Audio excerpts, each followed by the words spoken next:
¿Qué tal? Bienvenidos al debate de Fundación Libertad y Desarrollo. Vamos a hablar de lo que pasó ayer en el Congreso, porque el Congreso ha desconocido prácticamente el veto presidencial al decreto 7-2025, la famosa, vamos a llamarla por el nombre popular, la ley de los CODES, la ley que amplía el presupuesto para los CODES, que les da fondos multianuales, que les da a las entidades del Estado 5 días apenas para contestar respecto de los avales que necesitan las obras, ya sea con Conred, con Ministerio de Ambiente, entre otros. Así que para comentar esto ya me acompañan dos invitados muy conocidos de la casa. Por una parte, Ricardo Barrientos, él es director ejecutivo del ICEFI, y por otro lado, también un buen amigo de la casa, Hugo Maúl, presidente del CIEN. Ambos bienvenidos a este espacio y voy a comenzar preguntándote a ti, Ricardo, algo, pero haciendo una pequeña introducción por lo que pasa ayer, porque lo que pasa ayer en el Congreso es que tocaba conocer el veto presidencial. El presidente veta, hay que decir, este decreto, alegando vicios de inconstitucionalidad. Y lo que ocurre en el Pleno es, una demostración más del legalismo abusivo, formalista que hemos visto en este país por los últimos años, y en pocas palabras desconocen el veto porque argumentan que es extemporáneo. Argumentan que tenía el presidente 15 días para presentar el veto. 15 días vencían el 6 de octubre. Efectivamente, el 6 de octubre se manda un oficio del Ejecutivo al Congreso con el veto, pero ellos argumentan que los acuerdos gubernativos, que es donde el documento donde consta este veto, entran en vigor 3 días después de su publicación y que por lo tanto el veto no había entrado en vigor, y cuando entrara en vigor, en todo caso, ya sería fuera del plazo de 15 días. Así que han decidido publicar el veto. Esto es importante políticamente porque si querían revertir el veto, necesitaban 107 votos que según yo no tenían, ya me dirá Ricardo, y por eso es que optan por esta vía express. Pero no me alargo más porque creo que el contexto ayuda a la audiencia, pero Ricardo, tus impresiones de lo que pasa ayer desde la parte política también. Bueno, lo que me voy a permitir es manifestar el sentimiento que me siento muy molesto y enojado. Sí, claro que nos podemos enfrascar en las escaramuzas técnico-legales. Ahí, Edgar, tú das cátedra y tienes la habilidad de hacerlo incluso en redes sociales. No puedo sino coincidir con tus apreciaciones técnicas, pero acá el tema de fondo es, el presidente se tardó y con esa tardanza le abrió el espacio a estos personajes en el Congreso de la República para que buscaran los ardides, las argucias legalistas, formalistas, los plazos. Pero la pregunta es, ¿por qué lo hizo el último día? ¿Por qué el secretario general de la presidencia no actuó oportunamente? Y esto es como aquellos niños que tienen que entregar la tarea, están ahí con el modelo del sistema solar todavía arreglando alambres a las 6 de la mañana y lo tienen que entregar a las 8. La verdad, y esto no es un tema técnico jurídico, este es un tema político, porque se trata del control presupuestario. En este año estamos hablando de 12.000 millones de quetzales, que efectivamente ahora quedan a libre albedrío de alcaldes y diputados distritales.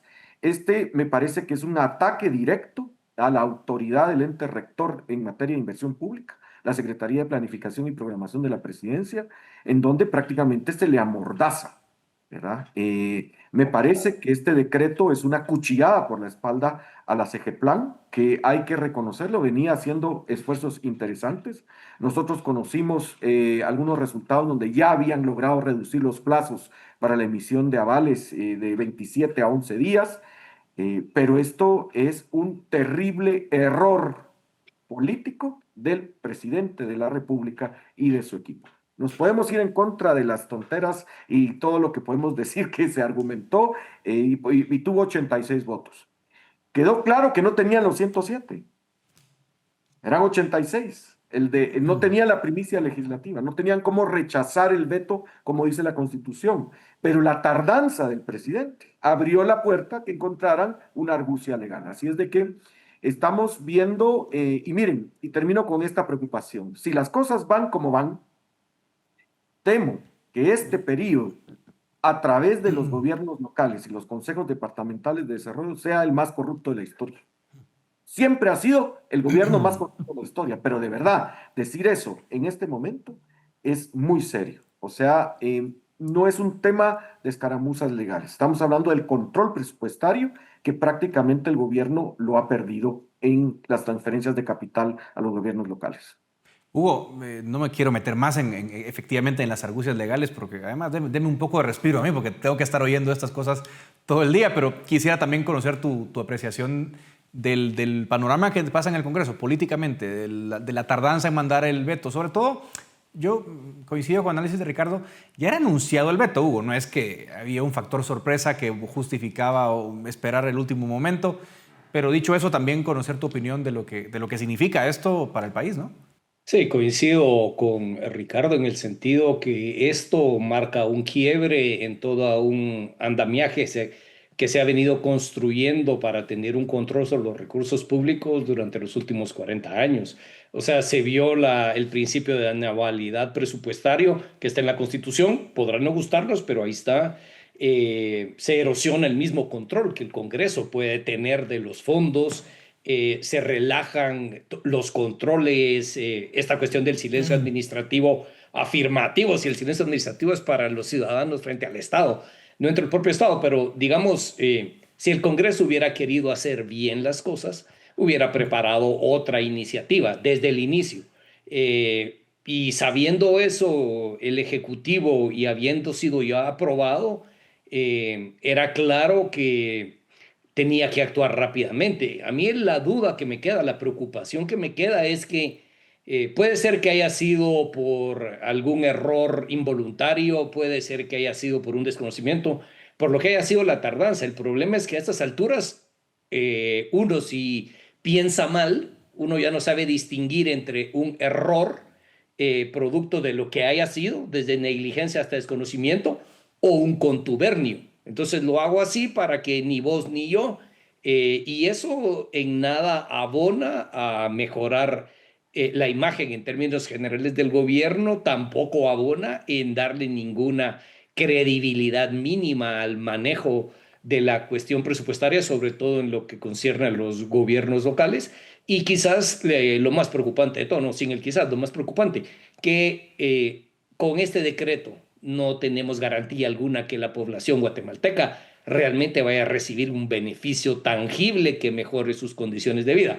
Lo que hay garantía es que se va a gastar el dinero, pero en buenos proyectos y en proyectos de impacto social persiste la misma duda que ha persistido siempre. Y coincido con Ricardo en el sentido de el golpe, la puñalada mortal que esto significa para CGPLAN, porque CGPLAN claramente es un valladar legítimo, legal y técnico para que estos proyectos que no están bien fundamentados no terminen consumiéndose los recursos públicos, como ha sido la tónica común en los últimos gobiernos, donde CGPLAN dejaba pasar cualquier cosa. Hay un intento claro, definido y liderado por el secretario Mendoza de cambiar eso, pero ahorita con esto básicamente le están diciendo, mire, los controles, pues aquí no los pasamos por el arco del triunfo. Lo preocupante es la intención de querer hacer las cosas a la mala o a como sea, sin respetar principios básicos que eran comúnmente aceptados hasta hace unos 7, 8 años dentro de la comunidad política y comunidad técnica en cuanto al manejo presupuestario. Ricardo, bueno, no sabemos qué va a pasar. De momento esto puede entrar en vigor porque va a venir la lluvia de acciones constitucionales, eso es seguro. Cuestionarán el proceso, cuestionarán seguramente el proceso, o lo cuestionaremos si hace falta, el proceso y también el fondo, que yo creo que lo hemos abordado aquí, porque no hay que olvidar el fondo. Creo que distrae mucho la forma para no hablar del fondo. El Congreso no habló del fondo. Concretamente, Ricardo, de lo que te preocupa más de esta iniciativa, yo sé que hay muchas cosas, Hugo adelantaba algunas, la cuchillada de CGPLAN, la multianualidad que tiene la ley. De todas las cosas que hay, ¿cuáles hay que ponerle más atención? Bueno, de acuerdo. Repito, o sea, ojalá se impugne esto ante la Corte de Constitucionalidad. Es lo que queda. Es totalmente innecesario, porque esto es prolongar y la incertidumbre de lo que pueda o no pronunciarse la Corte. Pero bueno, vamos al fondo. En primer lugar, he escuchado más de alguna opinión que dice que esta ley es necesaria porque en Guatemala el marco presupuestario y normativo actual no permite ejecutar proyectos multianuales de inversión pública. Edgar Hugo, yo les digo con toda la certeza que eso es totalmente falso. El artículo 3 de la Ley de Contrataciones del Estado y el artículo 18 de la Ley Orgánica del Presupuesto dicen con toda claridad cómo es que se pueden ejecutar proyectos multianuales. Y básicamente lo que dicen esas dos normas es, usted hace la planificación de su proyecto en varios años con pagos anuales. Y eso, un estudiante de primer año de administración de empresas o de lo que sea que tiene que ver con diseño de proyectos lo puede hacer. Yo hago mi plan con pagos anuales. La anualidad que ordena la constitución del presupuesto, lo que obliga es que las asignaciones presupuestarias son anuales. No hay que legislar más para poder ejecutar proyectos de inversión multianuales. Y voy a citar, con todo respeto, al diputado presidente de la Comisión de Finanzas Públicas y Moneda del Congreso de la República. Eso, la semana antepasada, nosotros estuvimos en la audiencia, allá en el Congreso, y decía el diputado presidente, Julio Héctor Estrada, que él estimaba, fíjense este dato, él estimaba que de los 340 alcaldes, no más de 15, con suerte 10, tienen la capacidad de formular un proyecto multianual. O sea, el problema no es de asignaciones presupuestarias. Por favor, ¿cómo hacemos para que eso se entienda? El problema no es de asignaciones presupuestarias, no es cómo se paga. El problema es cómo se planifica. Si 10 de 340 alcaldes tienen la posibilidad y la capacidad técnica de formular un proyecto multianual, ¿qué vamos a ganar con pagar y violar la anualidad del presupuesto? El tema no se arregla. Lo que pasa es que violar la anualidad del presupuesto sí abre los espacios para el abuso. ¿Se recuerdan aquello del jineteo de los fondos? Exacto. No hago la obra, me quedo con los fondos, devuelvo al presupuesto municipal, arranca el año siguiente, me lo quedo, no hago la obra hasta que llega el año electoral y hago la obra y financio mi campaña. Eso es lo que prohíbe el artículo 38 de la Ley Orgánica del Presupuesto. Y aquí estamos violando la Ley Orgánica del Presupuesto supuestamente para hacer algo que ya dice otro artículo de la misma ley. O sea, de nuevo, concluyo, el tema no es técnico. El tema es que aquí se están jugando intereses muy fuertes. Y este pleito entre el Congreso y el presidente así lo evidencia. Coincido con la visión, Hugo, y hago el último énfasis porque me ha quedado poco tiempo, pero dijiste los esfuerzos que hay en CGPLAN por cambiar las cosas, y creo que aquí conecto con lo que decía Ricardo. El tema de la no ejecución de fondos es un tema de capacidad. ¿Qué riesgos ves que se abren? ¿Qué avances hay en CGPLAN que se pueden perder? La población, digamos, porque sé que esos temas llevarlos un poco al aterrizaje no es fácil, pero ¿a qué nos arriesgamos a que pase con esta ley que va a entrar en vigor? Bueno, insisto, veremos qué dice la Corte en su momento, pero digamos, los riesgos latentes que tú ves. Bueno, aparte de los que dice Ricardo, que claramente pues ahí es generar el dinero y gastárselo todo de una vez en proyectos de dudosa necesidad e impacto en la población. Eso está descontado. Yo el principal riesgo que miro es que una vez se abren este tipo de llaves, se empiezan a usar por doquier. Y esta no es la primera ley que tiene esas argucias o esas trampas para brincarse la multianualidad. No voy a mencionar el nombre de la ley, pero ya está creada, ya tiene su directorio y están ahí en dimes y diretes, también establecen un mecanismo parecido. Y la multianualidad, como bien decía Ricardo, bien planificada se puede manejar. El problema es que no apuntamos el foco donde está el problema, que es la baja capacidad de planificación de los gobiernos municipales. Pero para mí el riesgo, Edgar, es que ahorita se hace referencia a estos fondos, pero una vez dado el expediente, va a ser para los siguientes fondos, para los siguientes años, y otros temas de inversión del sector público se van a querer ir por el mismo camino. Y a mí particularmente lo que me preocupa es que no es que CGPLAN se tarde, es que los proyectos que le presentan a CGPLAN no vienen bien formulados. Entonces, no es solo de decir cumple o no cumple, sino mire, don Edgar, vaya a componer esto, haga tal cosa, mejore sus planos, sus evaluaciones. Y ese debilitamiento gradual de CGPLAN, que este gobierno, el presidente correctamente le ha dado el apoyo al secretario Mendoza, finalmente solo abona en la dirección secular, en esa tendencia secular de debilitamiento de una pieza fundamental. Al final, la única certeza que hay es que se va a gastar el dinero. ¿Cómo eso va a beneficiar a las personas?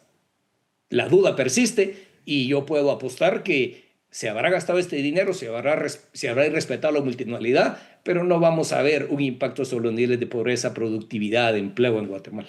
Miren, me queda muy poco tiempo, me quedan 2 minutos, pero quisiera hacerle una pregunta a cada uno de ustedes para terminar más breve.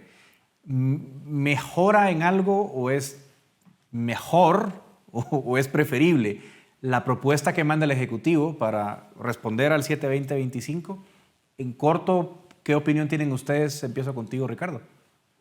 No, no, o sea, bueno, no sé cuál es si estamos hablando de la misma, pero por ahí ha circulado un borrador. El Sí. artículo 3 fortalece la capacidad de SGPlan, pero para eso no necesita un decreto, que es que tengan más técnicos. Pero el primer artículo altera significativamente el artículo 45 bis de la Ley Orgánica del Presupuesto, en donde dice básicamente que el gobierno le va a dar a los consejos de desarrollo, dice actualmente, cuotas conforme se verifique el avance físico de las obras. Lo que dice esa propuesta es que no, ya no vamos a verificar el avance físico, sino que yo, ejecutivo central, le voy a trasladar a los CODEDES conforme el plan que está en el convenio, independiente del avance físico. No puedo estar de acuerdo con eso. Hugo, ¿crees que esto soluciona algo o es mejor buscar otras vías? No, no soluciona absolutamente nada. Es que lo que sucede es que no tenemos claro cuál es el problema y el problema no es la multianualidad y el problema no es de tipo presupuestario. El problema es de falta de capacidades en los gobiernos municipales para formular y hacer buenos proyectos. Y eso no se va a resolver de la noche a mañana de un plumazo. Y mal se hace creando disposiciones que tratan de atender problemas puntuales cuando realmente es estructural. Y coincido con ustedes, ha sido un excelente análisis y creo que lo que resume esta discusión es que seguimos siendo víctimas del legalismo mágico, ¿no? La obstinada creencia de que cambiando el texto de las normas va a cambiar la realidad y desafortunadamente no es así. Somos tierra de escritores, pero no de escritores de leyes. Así que, querido Hugo, querido Ricardo, gracias por acompañarme en este análisis. Y también a ustedes, gracias por su atención. Hasta aquí llega el debate de Fundación Libertad y Desarrollo.